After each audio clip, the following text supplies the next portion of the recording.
لقيامتها ما لا بانكن بيلا بوشي وانو نوتو دانيشتو السودكان يستغفر الله بيلا كي شمانيه وي بيبل بلام تو جاري كبر شركك استغفر الله شي رسول الله صلى الله عليه وسلم فرمي لقيامتها يك بانكن الله جل جلاله بانكك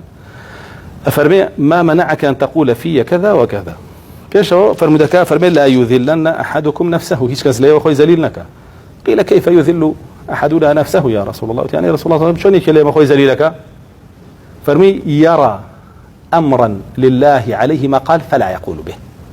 اشتك ابيني كفرماني الله الى سر حكمي الله يتيا نايله دم يقري شارد فرمي لقيامتها بانك الله جل جلاله يوسنه يلا بوشي او حقد بيانك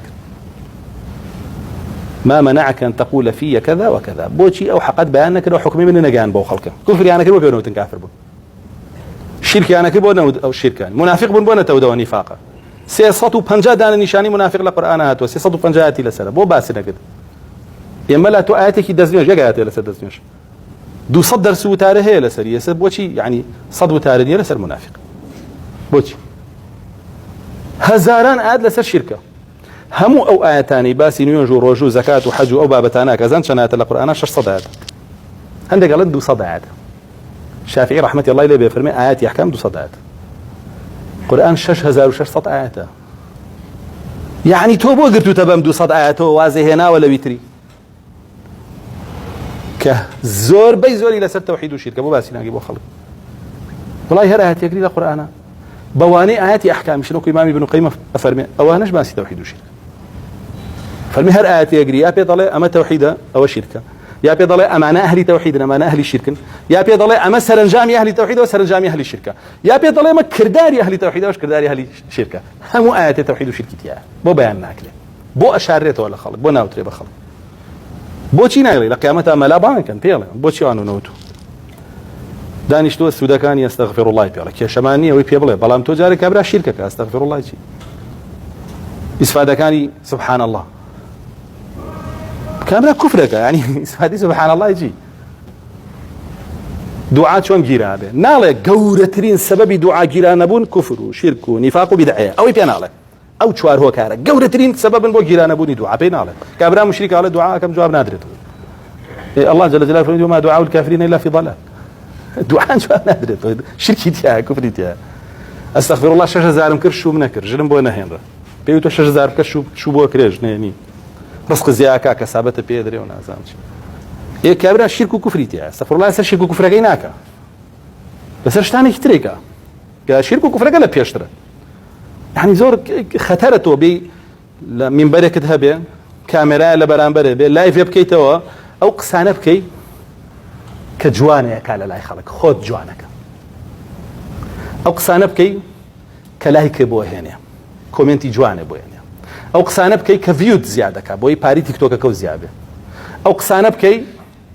كضلي هيج كافرين عشان ضلي هموي رازيك ضلي هيج مشركين عشان ضلي هيج منافقين عشان ضلي هيج مبتدعين عشان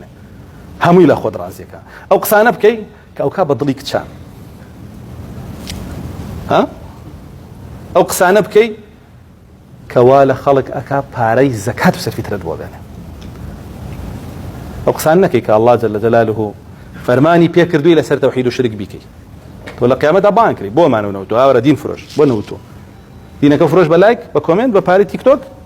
برازي كدني افرتان برازي كدني كاربدا سكان برازي كدني ظالم وطاغوت كان برازي كدني كافر ومنافق ومشركان اوات كده وشي ام حقيقه نوتو يلا هذا شيء خشيه الناس رسول الله فرمي ولا لا ترسي خالكينا فرمي الله جل جلاله فرمي اياي كنت احق ان تخشى تو مشرك بي لا خلق زياتر ترساوي لمن توبه لمن ترساي تعبروا بجهنم بويا زور مشكله تو حقق بزاني ونيلي الله جل جلاله فرمي شيء ان الذين يكتمون ما انزلنا من البينات والهدى من بعد ما بيناه للناس في الكتاب اولئك يلعنهم الله ويلعنهم اللاعنون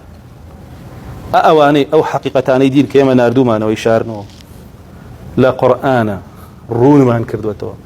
امان اي شارنا ونايجين بخلكي وانا لعنتي كان لسره الله طواوي بلعنت كركانيش لجنوك انسان وملائكه اما شي رزق عليك على جهنم لعنتي الله وجنوك انسان وملائكه لسره جاء ما اقدار بن بو هموش معنا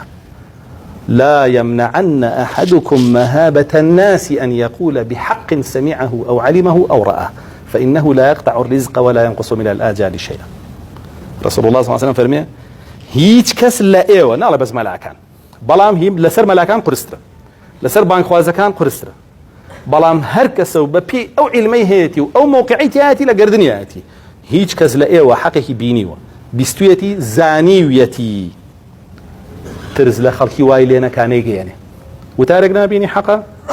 باش شيري كم والله ترسم بأخوة اشتي شيركم كرا دا يام بيم الله بوا وبيم الله بوا وبيم الله بوا اري تو شو اما شلون اشتي واقي هو كرا وقرنا وكوشن كرا نازانم اما وايا او وايا باش قسكاني حقا لا يستاهل يعني عم ترسوا ولينا كاتوم حقنا جيني نيلي نكي وابي او هارهمو معنا هر من نيم هر اونيا رونيا بس تروي هر كسبه بقر حجبي خويا كيف تسرشاني سمنا قال هزار كس يوم لي بقري قرسترا لا سرشانم لا بينصكس بينصك قرسترا لا شوارصا لا سيصا لا دوس عمره صد هزار زور قرسترا لا هزار كاس دو صد هزار مليون زور قرسترا لا دكس وبانزا كاس وبيسكس شنو براسي وانا اوش انا لا تو ورق كتو نايلي اوش تقطع بلا انا وحق بيان ناقا كي قطعي كدو تو قطعي كدو هم يسيري دمي تو اكا وحقي بيبلي توش نايلي شاريته ولي ليه قري له كفر ابي بروا ليه قري له شرك ابي بروا اشي بيني يملا استوتا كلكم راعي وكلكم مسؤول عن رعيته ببزاني الله جل جلاله كبر برسياريتي ياي تدس ديني بيادنياي شلون بري ويبي برسياري ليله قيامته بو فرمي ابي كزانيتان بيجينن چونك جاندني او حق ضلني ايمان في دار رسول الله صلى الله عليه وسلم ضلني ايمان في دار افرمي رزقك كما قالوا نأجلي شتي شخا نواولي كايتنا النبي بيخوي لبرسا بمري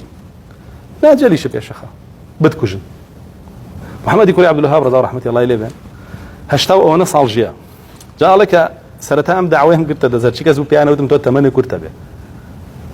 الله كتشيني جمله سر زور بيانكر 8 ان كرتر ولا من هي جمله سر زور بيانكر وازن جلبه دسكيه الله لا يصيبنا الا ما كتب الله لنا في بترزنك هو يزاني لحق بيله او شوازي كبيست بيلي لو جايا كوا اجابه كبيلي بو او كسي كشايستي بيلي بيلي سانه يسمن بوتو يكم ازانم او اند لم يشكتا هي وريقلي لم بو يبوت اكم ده صلى الله بيجم قسانه مناك شو كبيستم بو ابو زميل سازيه بكم بو يجيم قسانه بيته بجي كي بوب كمو انجا هليه مناو نك هليه مجينبه دعوه كان لجي خويا بتويته وبفوتيه وكشون لدوم درسه باسمك